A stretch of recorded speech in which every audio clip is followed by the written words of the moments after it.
जय Hind and hello guys, स्वागत है आपका आपके अपने यूट्यूब चैनल ज्ञानदेह होस्ट में। और इस वीडियो में मैं आपको बताने वाला हूं NEET UG 2025 online form fill up process के बारे में, जहां पर आपको latest update and latest last date update के साथ में फॉर्म को कैसे फिल करना है इसके बारे में संपूर्ण जानकारी दी जाएगी, जिससे कि आप इस फॉर्म को बिना किसी मिस्टेक के भर पाएंगे।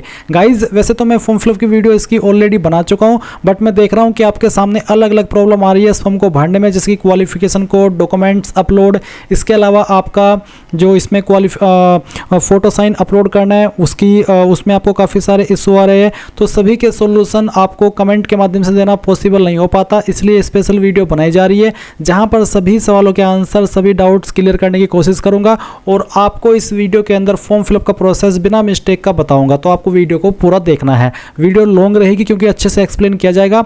और अगर इसके बावजूद कोई सवाल डाउट रह जाए आपके मन में तो कमेंट के माध्यम से पूछ लेना। अब चलिए शुरू करते हैं। अगर आपने अभी तक वीडियो को लाइक शेयर नहीं किया कर दीजिए, और चैनल के ऊपर नए हैं तो चैनल को सब्सक्राइब कर लीजिएगा। फिर जो लिंक मैंने वीडियो के डिस्क्रिप्शन में दिया है आप ओपन करिए। ओपन करने के बाद आपको जानने को मिलेगा कि इसमें आप लोग फॉर्म 7 मार्च 2025 तक भर पाएंगे, यानी कि आपके पास अभी कुछ दिन बाकी है फॉर्म को भरने में। तो जैसे लास्ट डेट नज़दीक आती है तो वेबसाइट के अंदर इशू आने शुरू हो जाते हैं, तो मैं नहीं चाहता कि आप वो इशू फेस करें, इसलिए जितना जल्दी हो सके फॉर्म को अप्लाई कर लेना है। आप यहाँ पर एलिजिबिलिटी कोड की जानकारी इंग्लिश के अंदर और हिंदी के अंदर देख भी सकते हैं और पढ़ भी सकते हैं। साथ ही साथ मैंने बहुत ही अच्छे से इसको वीडियो के अंदर भी आगे एक्सप्लेन करना है। और यहाँ पर अगर आपको फोटो साइन के अंदर कोई इशू आ रहा है, ब्लर प्रॉब्लम आ रही है, तो इसके लिए एक स्पेशल वीडियो बनाई हुई है, जैसे कि आप वीडियो में देख सकते हैं। तो इस वीडियो को वॉच करके आप फोटो साइन या फिर डॉक्यूमेंट से जुड़ा हुआ कोई भी डाउट क्लियर कर सकते हैं। अब आप इंपॉर्टेंट लिंक के सेक्शन में आएंगे और अप्लाई ऑनलाइन लिंक ओपन करेंगे, फिर आपके सामने वाली वेबसाइट आ जाएगी। अब यहाँ पर आने के बाद में आपको इसमें न्यू वर्जन इसके ऊपर क्लिक करना है। इसके ऊपर क्लिक करने के बाद में आपके सामने इस तरह से इंस्ट्रक्शंस आएंगे। फीस की जानकारी एक बार फिर से आपके सामने आएगी। सभी जानकारी चेक करने के बाद यहाँ पर टिक करेंगे और क्लिक हियर टू प्रोसीड इसके ऊपर क्लिक कर देंगे। अब इसके ऊपर क्लिक करने के बाद यहाँ पर आपको आपके रजिस्ट्रेशन की इन्फॉर्मेशन भरनी है। तो सबसे पहले आपको आपका नाम 10th के सर्टिफिकेट के अकॉर्डिंग यहाँ पर भरना है। फिर आपको यहाँ पर आपके फादर का नाम एंटर करना है, या फिर जो आपके अभिभावक है उनका नाम आप दे सकते हैं। फिर आपको यहाँ पर आपकी माताजी का नाम एंटर करना है, और उसके बाद में जो आपकी डेट ऑफ बर्थ है वो आप यहाँ पर कैलेंडर के ऊपर क्लिक करके सिलेक्ट कर लेंगे, पहले डे फिर आपका मंथ, और उसके बाद में जो भी आपका बर्थ का ईयर है वो आप यहाँ पर सिलेक्ट कर लीजिएगा। इसके बाद आपको आपका जेंडर सिलेक्ट करना है। फिर नीचे आपको जो इन्फॉर्मेशन अभी आपने ऊपर भरी है उन सभी इन्फॉर्मेशन को दोबारा डाल करके वेरीफाई करना है। तो पहले जो आपका नाम है वो आप यहाँ पर अगेन एंटर करेंगे, एंड देन जो आपके पिताजी हैं उनका नाम आपको यहाँ पर अगेन एंटर करना है। और ये एंटर करने के बाद में आप यहाँ पर नीचे जो आपकी माताजी है उनका नाम भी डाल देंगे। फिर यहाँ पर जो आपने डेट ऑफ बर्थ अभी भरी है वो डेट ऑफ बर्थ भी आपको यहाँ पर सिलेक्ट कर लेनी है, जैसे कि मैं आपको यहाँ पर सिलेक्ट करके दिखा रहा हूँ। फिर आपको आपका जेंडर यहाँ पर सिलेक्ट करके उसको कंफर्म करना है। नीचे आता है आपका वर्तमान यानी कि प्रेजेंट एड्रेस। तो जो प्रेजेंट एड्रेस है वो आप यहाँ पर भरेंगे, प्रीमिसेस नंबर या नेम यानी कि घर का नाम या फिर नंबर, उसके बाद में सब लोकेलिटी और फिर लोकेलिटी। मैं आपको सिंपल शब्दों में बता दूं कि आप इन 3 लाइन के अंदर जो भी आपका एड्रेस है वो कंप्लीट वे में डाल दीजिएगा। उसके बाद में जो आपकी कंट्री है वो यहाँ से सेलेक्ट कर लीजिएगा। फिर आपकी जो स्टेट है वो आप यहाँ पर सेलेक्ट कर लेंगे, एंड उसके बाद में जो आपकी डिस्ट्रिक्ट है वो भी आपको यहाँ पर सेलेक्ट कर लेनी है, जैसे कि मैंने आपको यहाँ पर अभी सेलेक्ट करके दिखाई है। फिर आप यहाँ से आपका जो पिन कोड है वो पिन कोड डालिएगा। नीचे आएगी आपका इलेक्ट्रॉनिक डिटेल। तो आप सबसे पहले आपकी ईमेल आईडी डालिए जो कि आप रजिस्टर करना चाहते हैं, उस ईमेल को दोबारा डाल करके वेरीफाई कीजिए। अपना नंबर डालिए, नंबर को दोबारा डाल करके वेरीफाई कर दीजिए। ये नंबर और ईमेल बिल्कुल सही होने चाहिए, क्योंकि इसके ऊपर ओटीपी जाएगा। जब तक ओटीपी वेरिफिकेशन नहीं होगा तब तक फॉर्म कंप्लीट नहीं होगा। फिर अल्टरनेट नंबर के अंदर आप कोई अन्य नंबर देना चाहते तो आप यहाँ पर दे सकते हैं। फिर नीचे आएगा आपके सामने परमानेंट एड्रेस। तो जो एड्रेस अभी आपने ऊपर भरा, अगर वो एड्रेस और जो आपका परमानेंट एड्रेस है वो सेम है तो आप यहाँ पर इस बॉक्स के ऊपर टिक कर दीजिएगा। अगर अलग है तो अनटिक करके अलग से अपना परमानेंट एड्रेस यहाँ पर भर दीजिएगा। इसके बाद आप एक यहाँ पर पासवर्ड बनाएंगे। पासवर्ड आपका कैसा हो उसका एग्जांपल आप यहाँ पर देख लीजिए। मैं आपको उसका एग्जांपल देकर के दिखाता हूँ। पासवर्ड के अंदर इंग्लिश का कैपिटल लेटर, स्मॉल लेटर, कोई स्पेशल कैरेक्टर और साथ ही डिजिट का इस्तेमाल करना है। कुछ इस तरह का पासवर्ड आप बनाएंगे, दोबारा डाल करके वेरीफाई करेंगे। एक सिक्योरिटी क्वेश्चन सेलेक्ट कर लेंगे, उसका आंसर अपनी मर्जी से यहाँ पर दे देंगे। ये आंसर आपको तब देना होता है जब आप आपका पासवर्ड भूल जाते हैं और आप उसको रिकवर करने की कोशिश करते हैं। उसके बाद आप ये कैप्चा कोड डालिए, सभी जानकारी चेक करते हुए सबमिट पर क्लिक कर दीजिए। अब आपने जो भी जानकारी भरी है उसका रिव्यू पेज आपके सामने है, आप यहां से क्लोज कर दीजिए और क्लोज करने के बाद ऊपर की तरफ आपको आपने जो इन्फॉर्मेशन भरी है वो देखने को मिलेगी। जब आपको लगे कि सभी जानकारी सही है तो आप नीचे यहाँ पर इस वाले सेक्शन में my name, father name, mother name, date of birth, email ID, mobile number, address, gender इनके ऊपर टिक करेंगे। इनके ऊपर टिक करने का मतलब है कि हाँ आपने एक बार फिर से डबल चेक कर लिया है और आपके अकॉर्डिंग सभी जानकारी सही है। फिर आप यहाँ पर आई एग्री करेंगे, सबमिट एंड सेंड ओटीपी इसके ऊपर क्लिक करके यहाँ से यस कर देंगे। अब गाइज आपके नंबर के ऊपर अभी एक ओटीपी सेंड किया है, वो ओटीपी आप यहाँ पर डालेंगे और सबमिट राशन फॉर्म इसके ऊपर क्लिक कर देंगे। अब आप यहाँ पर देखेंगे कि आपके सामने आपका डैशबोर्ड आ चुका है। अभी आपको अपनी ईमेल आईडी भी वेरीफाई करनी है, तो आप वेरीफाई ईमेल आईडी इसके ऊपर क्लिक करेंगे। जो कैप्चा कोड आपकी डिस्प्ले के ऊपर आए वो कैप्चा कोड आपको यहाँ पर डाल देना है। ये डालने के बाद में आप यहाँ पर सबमिट एंड गेट ओटीपी के ऊपर क्लिक करेंगे और उसके बाद में गाइज यहाँ पर आपकी ईमेल के ऊपर भी एक ओटीपी सेंड किया है, वो यहाँ पर ओटीपी डाल दीजिए और वेरीफाई के ऊपर क्लिक करके वेरीफाई कर दीजिए। अब आपका यहाँ पर ईमेल भी वेरीफाई हो चुका है। अभी आप यहाँ पर ओके करिए और ओके करने के बाद में आप यहाँ पर कंप्लीट एप्लीकेशन फॉर्म इसके ऊपर क्लिक कीजिए। इसके ऊपर क्लिक करने के बाद कॉन्टैक्ट की जानकारी आप ऑलरेडी भर चुके हैं। अभी आप यहाँ पर रजिस्टर पर्सनल डिटेल इसके ऊपर क्लिक करेंगे तो आप बाकी की इन्फॉर्मेशन भरेंगे। इसमें गाइज आपको यहाँ पर आपकी नेशनलिटी सेलेक्ट कर लेनी है। अगर आप इंडियन है तो इंडियन, ओसीआई है तो ओसीआई, फॉरेन है अदर देन ओसीआई या फिर एनआरआई, जो भी स्टेटस है वो आप सेलेक्ट कर लीजिए। इंडियन है तो सिंपली इंडियन सेलेक्ट कर लीजिएगा। फिर यहाँ पर आपसे पूछेगी उम्मीदवार के अनुसार पात्रता की स्थिति, state of eligibility as per candidate, तो कौन से स्टेट के आप निवासी है वो स्टेट आपको सेलेक्ट कर लेनी है। उसके बाद आपको यहाँ पर आपकी कास्ट कैटेगरी बतानी है, जनरल हो, ओबीसी हो, एसटी हो, एससी हो, तो जो भी है वो आप यहाँ पर सेलेक्ट कर लेना है। जैसे कि मैंने ओबीसी सेंट्रल लिस्ट सेलेक्ट किया तो आपको इस कैटेगरी को दोबारा सेलेक्ट करके जो भी आपने भरी है वेरीफाई करना है।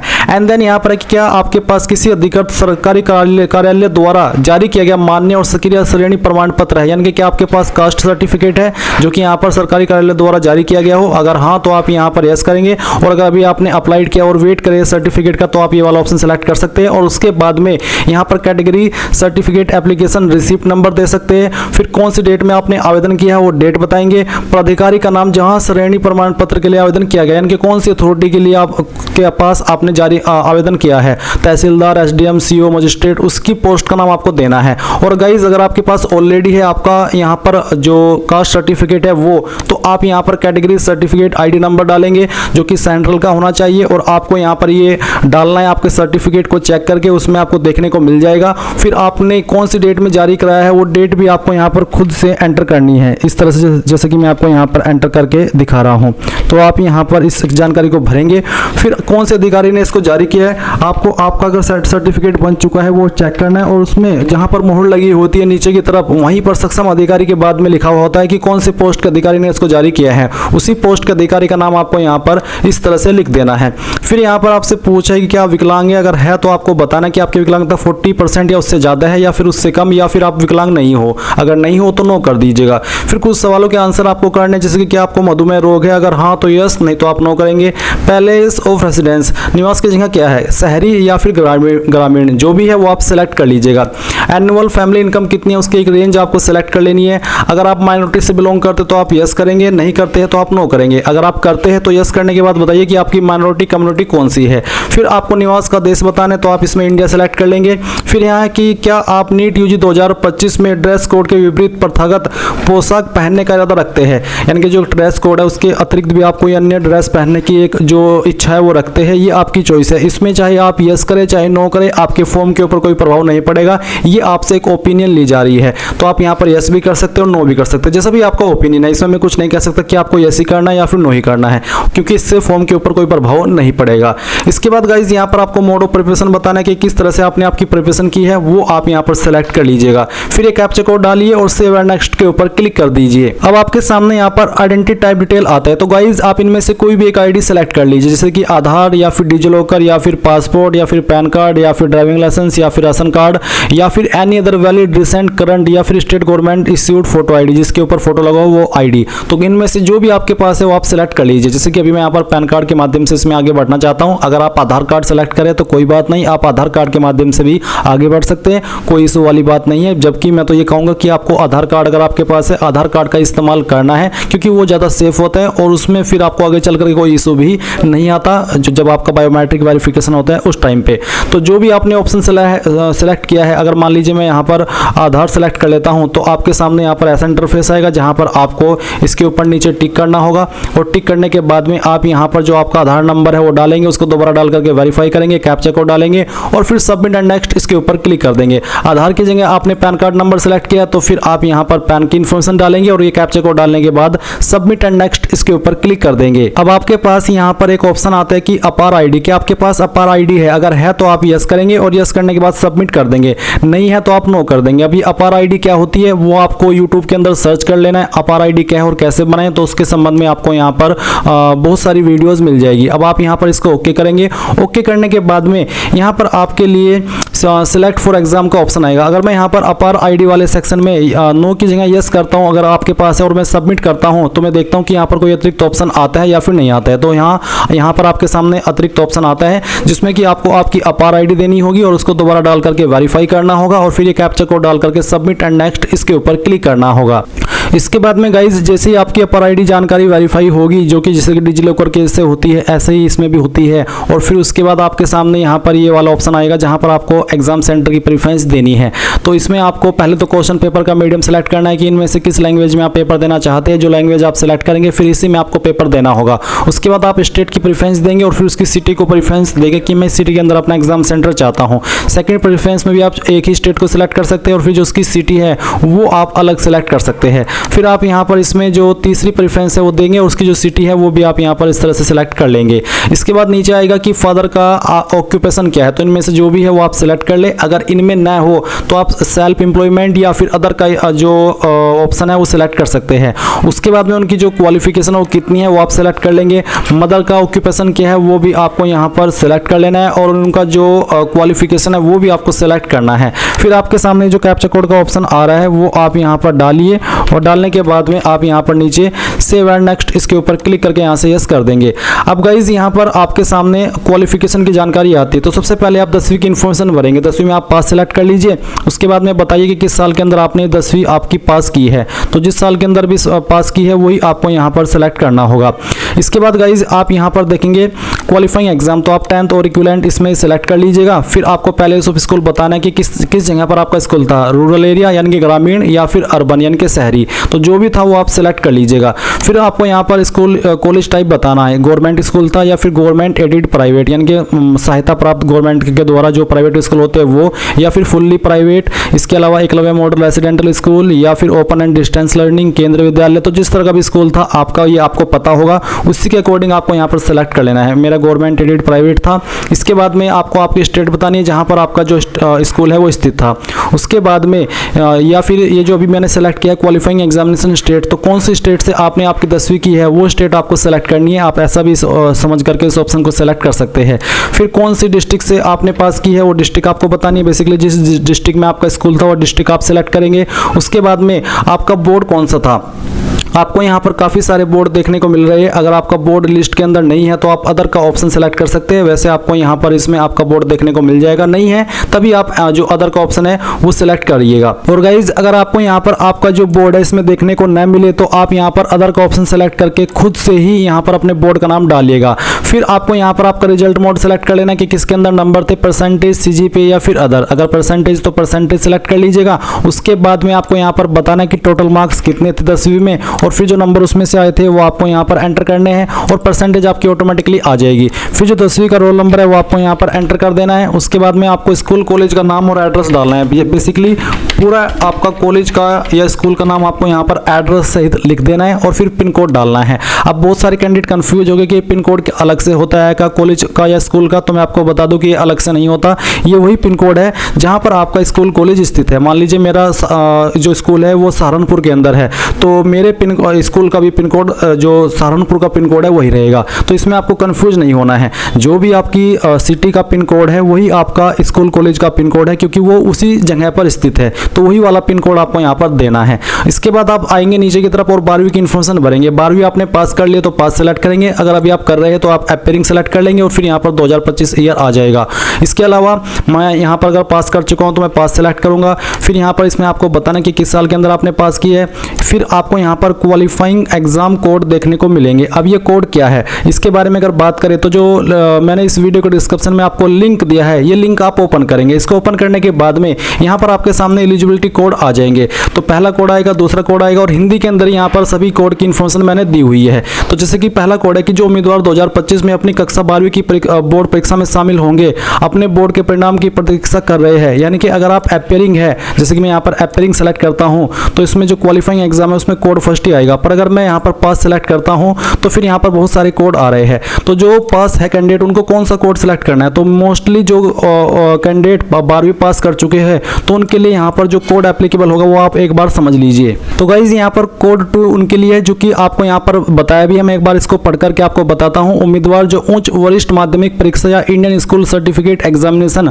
ICSE से पढ़ रहे हैं, जो कक्षा 12वीं की परीक्षा के बराबर होता है और 12 साल के अध्ययन की अवधि के बाद आता है, उन्हें इस कोड का चयन करना होगा। फिर आता है कोड 3, जिन उम्मीदवारों ने भारतीय विश्वविद्यालय या फिर बोर्ड या फिर अन्य मान्यता प्राप्त निकाय से विज्ञान में अपनी इंटरमीडिएट या फिर प्री डिग्री परीक्षा को सफलतापूर्वक पूरा कर लिया है, अनिवार्य विषय के रूप में भौतिक विज्ञान, रसायन विज्ञान, जीव विज्ञान, जैव प्रौद्योगिकी और अंग्रेजी से पूरा किया है, उन्हें इस कोड को चुनना होगा। पाठ्यक्रम में विज्ञान विषय को प्रायोगिक परीक्षा होनी चाहिए। जिन उम्मीदवारों की कक्षा 12वीं या इसके समकक्ष योग्यता परीक्षा किसी राज्य बोर्ड से पूरी हुई है, उन्हें भी इस कोड का चयन करना होगा। यानी कि अगर आपने आपकी 12वीं किसी भी स्टेट बोर्ड से की है इंडिया के और आपके पास PCB था, फिजिक्स, केमिस्ट्री, बायोलॉजी, तो आप यहाँ पर ये कोड 2 सेलेक्ट करेंगे, सॉरी कोड 3 सेलेक्ट करेंगे।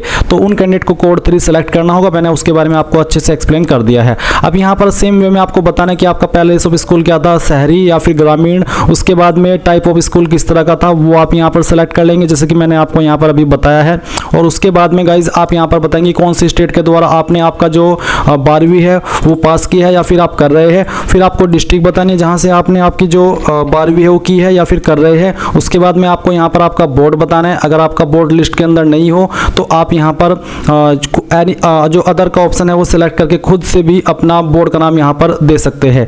और उसके बाद में गाइज यहाँ पर आएगा आपका रिजल्ट मोड, तो जो भी है वो आप यहाँ पर बता दीजिएगा। मैं सभी इन्फॉर्मेशन डेमो के लिए भर रहा हूँ, आप मेरी इन्फॉर्मेशन के ऊपर ना जा करके जो इन्फॉर्मेशन मैं आपको बताने की कोशिश कर रहा हूँ उसके ऊपर जाइएगा। जैसे कि मैंने अदर का ऑप्शन सेलेक्ट किया, मैं यहाँ पर खुद से ही अपने बोर्ड का नाम डाल रहा हूँ। फिर आपको यहाँ पर बताना कि किसके अंदर नंबर थे। अगर CGPA में थे तो आप CGPA भरेंगे। CGPA का अगर सेलेक्ट करते हैं तो आपके सामने इस तरह से आएगा, मैक्सिमम ग्रेड पॉइंट सेलेक्ट करना है, फिर CGPA ऑब्टेन्ड और यहाँ पर CGPA आपकी आ जाएगी।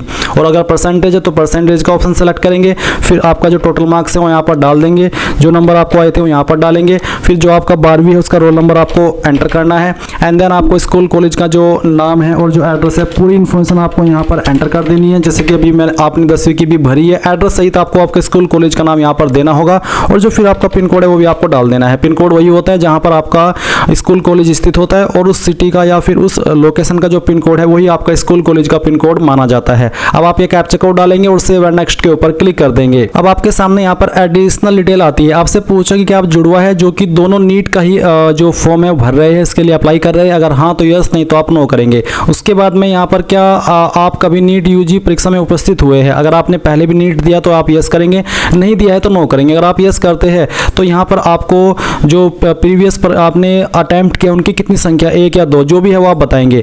और अगर नहीं किया तो नो करिएगा। उसके बाद में पहले ऑफ स्थान बताना कि कौन सी कंट्री है, फिर स्टेट बताएंगे जहाँ पर आपका जन्म हुआ है और उसके बाद में डिस्ट्रिक्ट कौन सी है वो आप सेलेक्ट कर लेंगे। फिर आपके सामने जो कैप्चा कोड आता है वो कैप्चा कोड आप यहाँ पर डालिएगा और ये डालने के बाद में आप यहाँ पर नीचे सेव एंड नेक्स्ट के ऊपर क्लिक करके यस कर देंगे।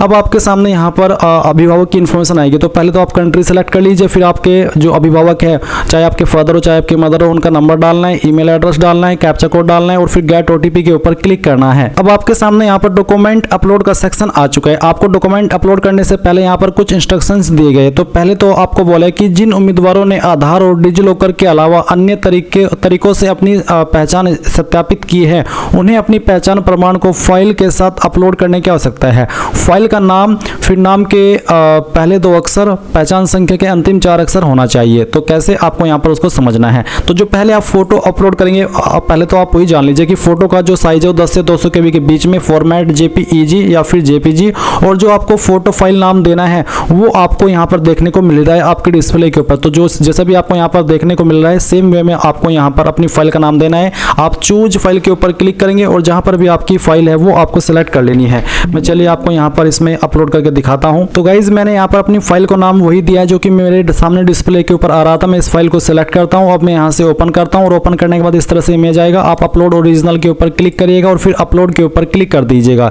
इसके ऊपर क्लिक करने के बाद आप देखेंगे कि आपकी फाइल यहाँ पर सक्सेसफुली अपलोड हो चुकी है और फाइल नेम यही देना है जो कि यहाँ पर आपको देखने को मिल रहा है। उसके बाद में बोला है बाएं और दाएं हाथ की उंगलियों और अंगूठे का निशान। यहाँ पर आपको left and right hand finger and thumb impression देना है। अब ये आपको कैसे देना है, उसका जो फॉर्मेट है वो क्या है वो भी आप यहाँ पर समझ लीजिए। तो गाइज अभी जो आप यहाँ पर वीडियो में देख सकते हैं ये आपका डेमो रहेगा जिसमें कि आपको आपके जो फिंगर है और जो थंब इंप्रेशन है वो लगाने। जैसे कि आप वीडियो में देख पा रहे हैं, आपको एक ब्लैंक पेपर लेना है और फिर आपको उसमें राइट हैंड लेफ्ट हैंड बताना है कि कौन सा राइट हैंड है कौन सा लेफ्ट हैंड है, और फिर चारों उंगली और अंगूठे का निशान आपको पूरे के पूरे उसके ऊपर इस तरह से लगा देने हैं। जैसे कि अभी आप यहाँ पर वीडियो में देख भी सकते हैं, क्योंकि आपको यहाँ पर बोला है बाएं और दाएं हाथ की उंगलियों और अंगूठे का निशान आपको लगाने हैं। तो फिर आप यहाँ पर उस इमेज को स्कैन कर लेंगे और स्कैन करने के बाद में आप यहाँ पर उस फाइल को अपलोड करेंगे। तो मैं आपको यहाँ पर दिखाता हूँ। इस तरह से फाइल आएगी और इसको ओपन करिएगा, अपलोड ओरिजिनल के ऊपर क्लिक करिएगा और फिर अपलोड के ऊपर क्लिक कर दीजिएगा। तो इस तरह से आपकी यहाँ पर फाइल अपलोड हो जाएगी। उसके बाद आप यहाँ पर आपका सिग्नेचर अपलोड करेंगे। इसका फाइल नेम आपको AM सिग्नेचर रखना है और फिर आप यहाँ पर चूज फाइल के ऊपर क्लिक कीजिए। तो चलिए मैं इसके ऊपर क्लिक करता हूँ और जहाँ पर भी आपका सिग्नेचर है वो आपको यहाँ पर सेलेक्ट कर लेना है। तो चलिए एक फाइल में यहाँ पर सेलेक्ट आपके सामने इसको करके दिखाता हूँ। मैं इस फाइल को सेलेक्ट करता हूँ। तो यहाँ पर गाइज में चलिए सिग्नेचर सेलेक्ट करता हूँ और ओपन करता हूँ। ओपन करने के बाद इस तरह से सिग्नेचर आएगा। अपलोड ओरिजिनल कीजिए और फिर यहाँ पर अपलोड के ऊपर क्लिक करके इस फाइल को भी अपलोड कर दीजिए। तो ये फाइल आपकी यहाँ पर अगर सही हुई तो अपलोड हो जाएगी। उसके बाद में आप अपलोड करेंगे AM पोस्ट कार्ड फोटो, यानी कि आपको आपका पोस्ट कार्ड साइज का फोटो अपलोड करना है। अब पोस्ट कार्ड साइज का जो साइज है वो क्या रहता है फोटो का, वो आप यहाँ पर समझ लीजिए। तो मैं आपको दिखाता हूँ। तो मैं इस इमेज को सिलेक्ट करता हूँ जो कि मेरे पास पोस्ट कार्ड साइज का है, ताकि आपको बता पाऊँ कि उसका जो डायमेंशन है वो कितना रहता है। तो चलिए मैं आपके सामने ओपन कर रहा हूँ। वीडियो काफ़ी लॉन्ग हो रही है पर फिर भी मैं यहाँ पर कोशिश करूँगा कि आपको अच्छे से बता पाऊँ ताकि आपके सामने कोई मिस्टेक न हो। तो इसका जो पिक्सल है वो होता है हॉरिजॉन्टल 480 और वर्टिकल 672। ये जो साइज है ये जो पोस्ट कार्ड फोटो होता है उसका रहता है। तो आप यहाँ पर इतना ही साइज रखेंगे फोटो का और फिर उसका जो नाम है वो AM इस तरह से पोस्ट कार्ड फोटो दे देंगे। ओपन करेंगे, अपलोड ओरिजिनल के ऊपर क्लिक करेंगे और फिर अपलोड के ऊपर क्लिक करके इसको यहाँ पर अपलोड कर देंगे। इसके बाद गाइज आप यहाँ पर देखेंगे कि आपका पोस्ट कार्ड फोटो भी अपलोड हो जाएगा और फिर आएगा कैटेगरी। तो कैटेगरी का जो कास्ट कैटेगरी सर्टिफिकेट है इसका जो फॉर्मेट है वो PDF का रखा है। मान लीजिए आपका ये कैटेगरी सर्टिफिकेट इमेज के रूप में है तो आप उसको PDF में कैसे बनाएंगे, जबकि यहाँ पर ये ऑप्शन ऑप्शनल है, यानी कि अगर आपके पास है तो अपलोड कर सकते हैं, नहीं है तो आप इसको खाली छोड़ सकते हैं। पर अगर आपका कैटेगरी सर्टिफिकेट है वो इमेज के फॉर्मेट में है तो आपको गूगल के अंदर सर्च करना है इमेज टू PDF। पहले वाली वेबसाइट ओपन करनी है, सिलेक्ट JPG इमेज के ऊपर क्लिक करना है और वो इमेज आपको सेलेक्ट कर लेना है जो कि आपका कास्ट कैटेगरी सर्टिफिकेट का है। जैसे कि मैं यहाँ सेलेक्ट करता हूँ, ओपन करना है, फिर उसके बाद कन्वर्ट टू PDF करना है। ये फाइल PDF के अंदर बन जाएगी। डाउनलोड PDF के ऊपर क्लिक कीजिएगा तो PDF के अंदर ये फाइल आपके मोबाइल के अंदर या PC के अंदर डाउनलोड हो जाएगी।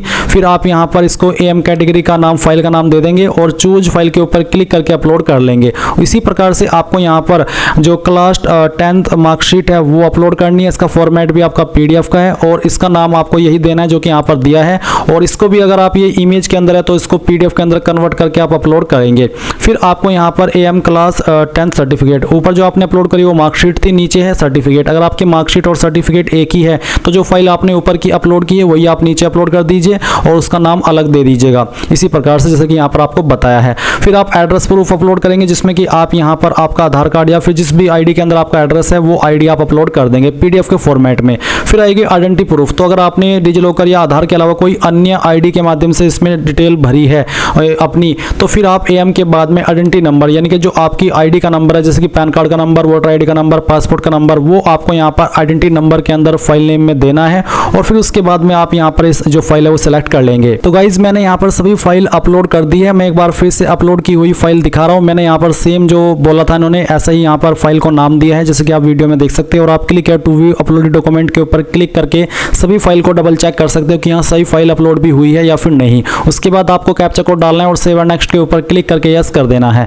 यस करने के बाद में आपके सामने आपके फॉर्म का फाइनल रिव्यू पेज आएगा। जो भी जानकारी शुरू से लेकर अभी तक भरी है सभी जानकारी को चेक कर ले। जब आपको लगे कि सभी जानकारी सही है तब आप यहाँ पर इनके ऊपर टिक करें। इनके ऊपर टिक करने का मतलब यही है कि यहाँ आपने एक बार फिर से डबल चेक कर लिया सभी जानकारी को और फिर आप पूरी तरीके से श्योर होने के बाद में आई एग्री करें और फाइनल सबमिशन ऑफ एप्लीकेशन के ऊपर क्लिक कर दें। इसके बाद में फॉर्म सबमिट होगा और फिर आपको फीस के लिए ट्रांसफर किया जाएगा। जैसे ही आप आपकी एप्लीकेशन फीस जमा कर देंगे तो ही आपका फॉर्म फाइनल सबमिट होगा और वही आपका फाइनल सबमिट माना जाएगा। सो इस तरह से गाइस आप लोग नीट यूजी 2025 ऑनलाइन फॉर्म भरेंगे। आई होप ये जानकारी आपको पसंद आई होगी। कोई सवाल कोई डाउट रह गया हो किसी भी जानकारी को लेकर के तो आप कमेंट के माध्यम से पूछ लीजिएगा। Thanks for watching. जय हिंद।